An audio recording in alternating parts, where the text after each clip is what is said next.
avait l'enclume. Ça, c'est moi. Actuellement, je suis au chômage et je crois que j'ai trouvé le jeu ultime pour un chômeur.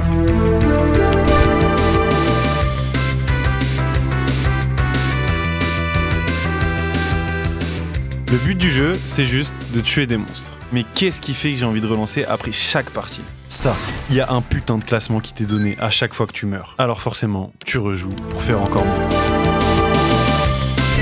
Sauf que, il suffit pas de relancer, faut le comprendre le jeu. Et c'est là que ça devient terriblement chronophage. Pour vous dire, la première partie que j'ai réussi à terminer, j'avais tué 13 000 monstres. Le record du monde actuel est de 8 millions. Ah, ça rend humble. Donc je suis retourné dans mon coin, j'ai joué, j'ai appris, et après 20 heures de jeu, j'étais enfin prêt à m'attaquer au classement mondial.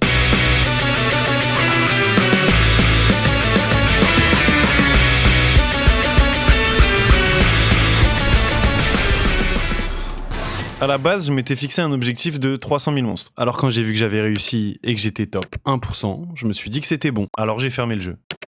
J'ai tenu 2 jours avant de le relancer. Parce qu'en réalité, j'avais un sentiment d'inachevé. En fait, comme beaucoup, et y a pas d'honte à ça, j'ai juste calqué les records actuels. J'ai regardé ce que les meilleurs joueurs du monde jouaient, et j'ai fait la même chose. Du coup, j'avais l'impression que ce record, il m'appartenait pas trop. Et j'avoue que depuis le début, il y a un personnage qui me faisait de l'œil. Je vous présente Sir Chadwell. J'ai jamais été très grosse épée, personnage badass et tout, mais je vous avoue que dans un jeu où le seul but c'est de tuer des monstres...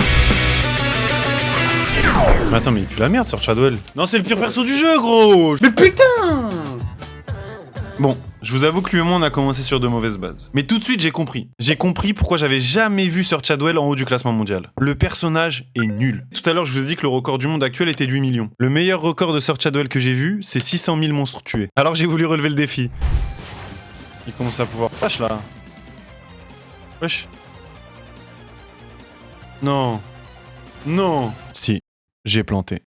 Une des raisons principales pour lesquelles Megabank est un jeu chronophage, c'est qu'il y a un énorme facteur chance. Pendant une partie, vous ouvrez des coffres pour obtenir des objets. Si vous voulez que votre tentative ait un potentiel de record, va falloir obtenir les bons objets dès les premières minutes. Allez, oh, oh, non! C'est le pire légendaire du jeu! Autant vous dire que vous passez votre temps à relancer des parties jusqu'à ce qui semble être la bonne. Ce que j'essaie de vous expliquer là, c'est que ça faisait 6 ou 7 heures en cumulé que je faisais des tentatives avec Sir Chadwell, et celle que vous venez de voir planter, c'était de loin ma meilleure.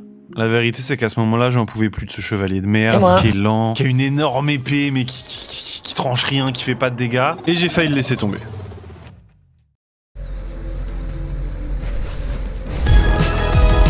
Oui! Oui! Ok, c'est la run, c'est la run! Exceptionnel! Exceptionnel! On va chercher les 400 000, mon frère! Oui! Oui! Je vais plus jamais te jouer de ma vie, mon frère! Enfoiré de Sir Chadwell, hein.